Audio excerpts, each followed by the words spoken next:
I am here to prove to all of you why this shitbox on 4 wheels is better than any car you can name. M3, Ferrari, Lamborghini, whatever, this is better, and here's why. First of all, what is this shitbox in question? It is a 2015 Toyota Yaris, my daily driver. Actually, spec'd not too bad. Let's start with the looks.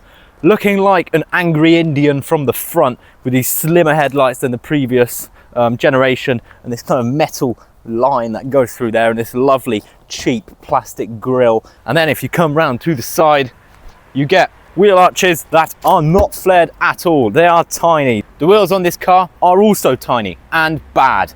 15-inch steel rims, got a pretty ugly design. And if you come round to the side, you've got this grandma spec kind of, I don't know what these are, like plastic things so that the rain doesn't go in your car, or like for wind, not too sure. Doesn't look very good, but they're actually surprisingly useful. And these lines down the side of the car, which I'd say give it an aggressive look, but they don't. But this is all why it's a lot better than any cool car. I mean, having an M3 or a Lamborghini, it's just a bit too try hard for me. This is what I need. It's just low key. I mean, you don't want to be that guy who they look at like, ooh, he's trying hard, he's driving an M car.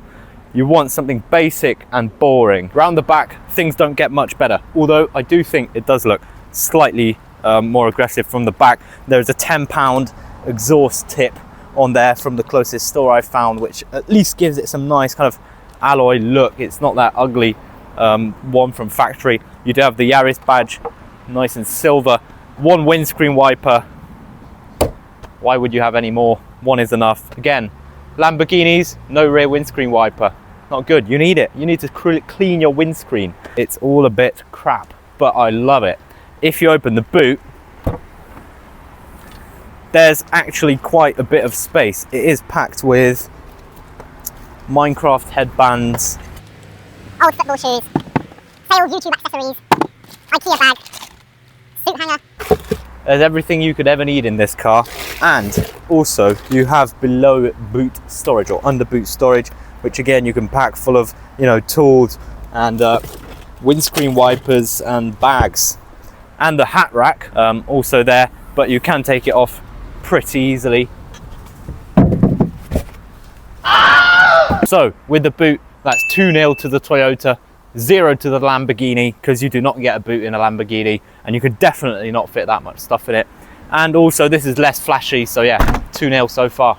Getting in to the back of your Yaris, you will very quickly realise it is 3-0 at this point, because your Lamborghini doesn't have any rear seats. You can't take any passengers, only 1. You've got some nice fabric seats here at the back, and it is actually surprisingly spacious. I have fitted some pretty big people in the back of here, and yeah, it's relatively comfortable. I wouldn't say it's huge, but you do get also ISOFIX points for your children's seat, and yeah, it's not a bad interior here at the back. You've got enough knee room, kind of enough headroom. I'm quite tall, but it's fine. And you get these very interestingly designed fabric seats. Coming on to the engine, if we lift up the engine bay, you will quickly realise it is 4-0 to the Toyota now at this point. Here, 4 cylinders. In a Lamborghini, 10 cylinders. And you know what they say? Sometimes less is more. 99 horsepower out of this 1.2 litre beast. No turbos, so there's no faffing about. This is some naturally aspirated action. Let's give it a listen.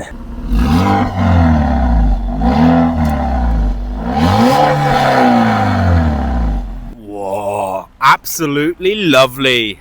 That, my friends, is what £10 exhaust tips can do to your car. Another 5-0 at this point to Toyota, because imagine this scenario.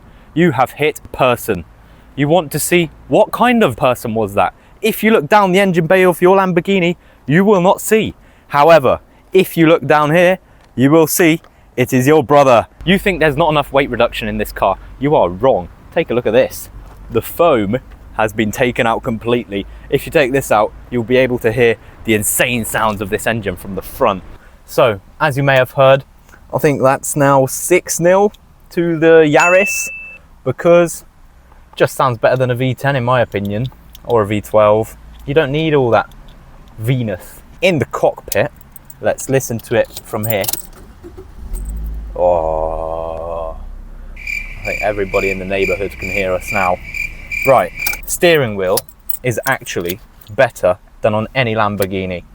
It's leather and it's got a slightly flat bottom, not massively flat, just a little bit kind of cut off. Also a better feature, you don't have silly paddle shifters on this car, which you get on the Lamborghini.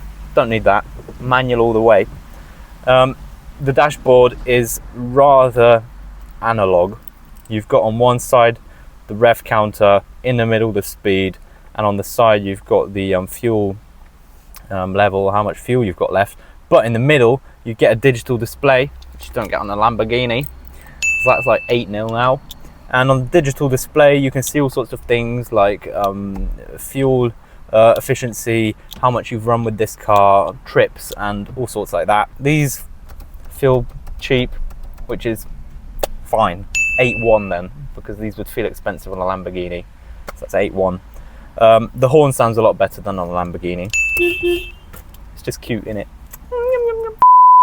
You get this manual, as I said, 6-speed, pretty simple little thing.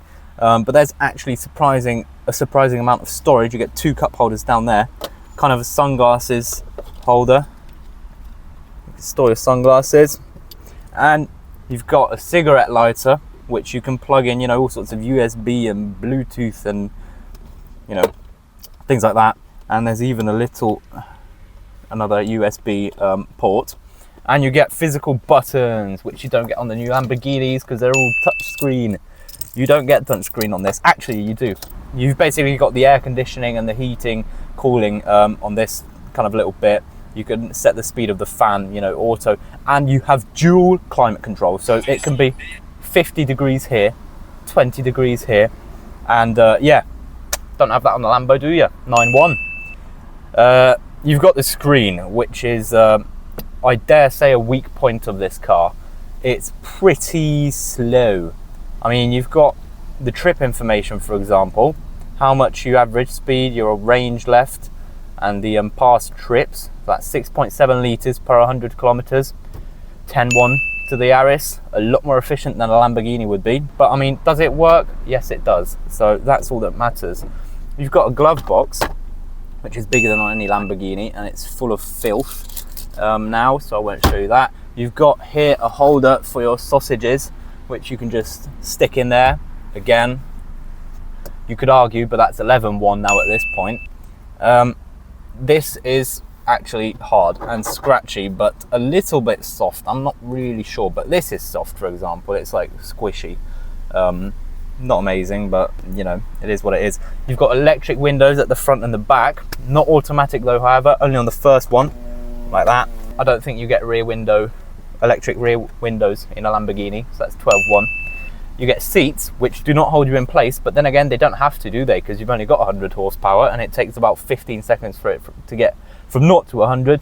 But they are quite comfy, actually. I've had some pretty long trips, and my bum's never hurt, my back's never hurt, so it's a good seat, actually. Okay, this would be 12-2 then to the Lamborghini, because this has ripped completely after about, what is it? I've gone like 50,000 kilometers with this car, I think. And yeah, this has completely ripped, but actually 13-2 to the Yaris at this point, because changing this piece or part is about 20 quid.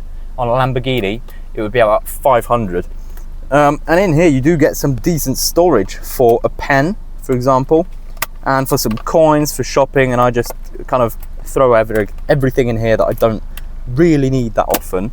And you get this little pouch with your insurance papers and Forgami Engadi, whatever that may be in English. That's also quite a cool feature that I like. I do love this car. It's a brilliant little thing. Oh yeah, you get obviously like lights up there, and these mirrors, which don't have a light, however, but they are mirrors, and grabby handles for all 4 passengers. Don't think you get that in the Lamborghini. That's like 14-2 at this point. And you get this, which you don't get, it's just an extra, which is basically Apple CarPlay if you think about it. if you ask me, that is another point to the Yaris, because you can clean the windshield of the cars coming behind you, which you cannot do with a Lamborghini. And you've only got one windshield wiper, so there's only one thing to go wrong. And it won't go wrong because it's a Toyota and it's reliable, unlike a Lamborghini. Another point. Getting in to drive this car, you instantly feel like you have to start the debate of whether this is the best car ever made. Because, and I'll tell you why. Listen to the 4-cylinder.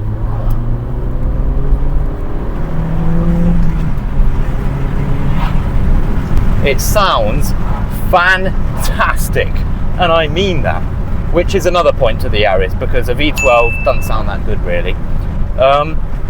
Another thing, if you don't want it to sound good, it won't, and it will give you absolutely fantastic fuel efficiency.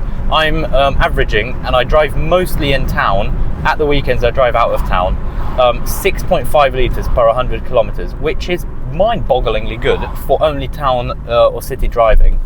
So that's another point to the Toyota, because with a Lamborghini you'd get about 30 litres per 100 kilometres.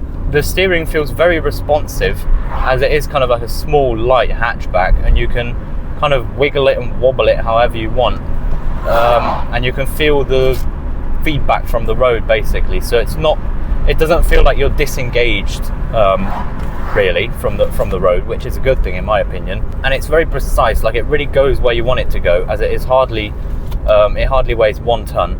So on that front it's absolutely brilliant. Again, another point to the Yaris, because a Lamborghini weighs way more than a Yaris. My one issue with it is on the motorway, the gearing is just simply not enough, because if you're going 100 kilometers an hour, not more, it's already at like 2,500 or 3,000 RPM, which can be very annoying and very loud.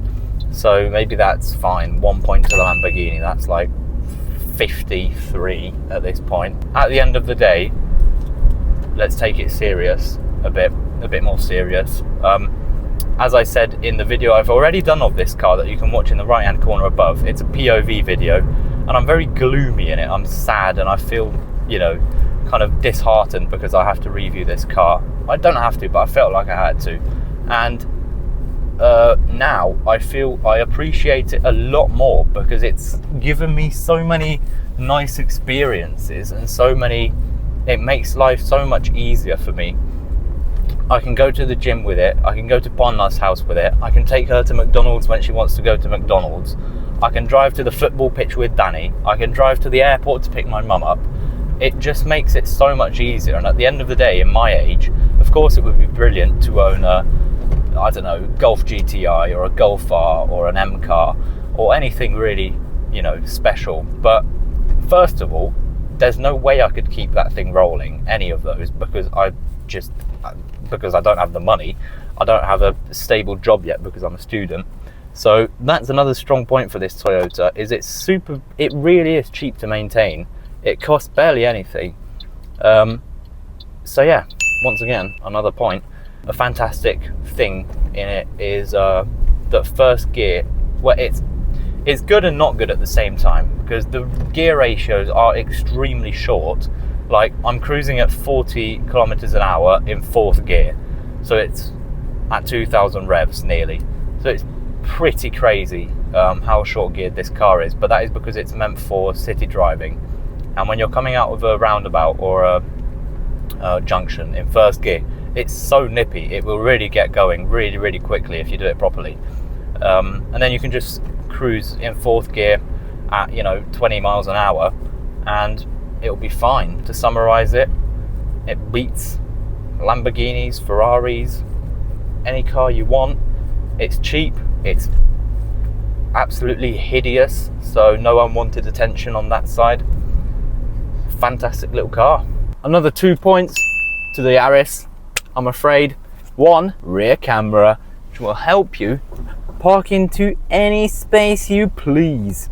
I do not think you have that on a Lamborghini, and I do not think you could park in this space with a Lamborghini. Luckily, we do have a Lamborghini, so let's have a look why it's worse than this car. So, Mr. Lamborghini himself has sent me a copy of this, well, Rather boring looking Lamborghini, I really have to say. I mean, I just don't know where to start with the negatives of this car, really. If you come around the side, it's got these kind of rusty wheels. Not too keen on those. I don't know what this woven metal is, really. Doesn't look very good. I don't think it's anything special. Then if you come around to the back, you do have this kind of dining table you can have lunch off of. It's a bit too flashy, isn't it? You just need a Yaris, really. I mean, 2 huge exhaust pipes. That's only 1 exhaust pipe more than what I have. That's not really anything, to be honest. And in the inside, as you can probably not see very well, you basically have to lie down to be able to fit in this car. Yeah, don't even try zooming in on that. Pretty boring car, and I just think you should go for a Yaris, really, because it's just better, isn't it? No rear windscreen wiper. You cannot see out the back of this car. Bad. Minus point to you. You do have a V10 engine in there, but it's not really that much bigger than mine. So yeah, you don't have any rear seats, no rear window, no comfort for the people in the back, because there's going to be no people in the back. However, there is no comfort for people in the front either, because you don't get any door handles. You just have to open it with your nails. It's really not a special piece of kit, is it? And I really would not love to ever drive one of these in my life. So my summary for this absolutely amazing bargain deal of a car. You could argue a Lamborghini is faster. What does faster mean? More problems, more safety issues. So I'm afraid that's another point to the Yaris, because it can't go fast. So it's safe. It may be made out of paper, but it can't go fast. I really hope you enjoyed this slightly more unhinged review of this car, which I absolutely love and I'm very, very grateful to have. And it is a fantastic car that I can actually recommend to people, because you can buy them incredibly cheap.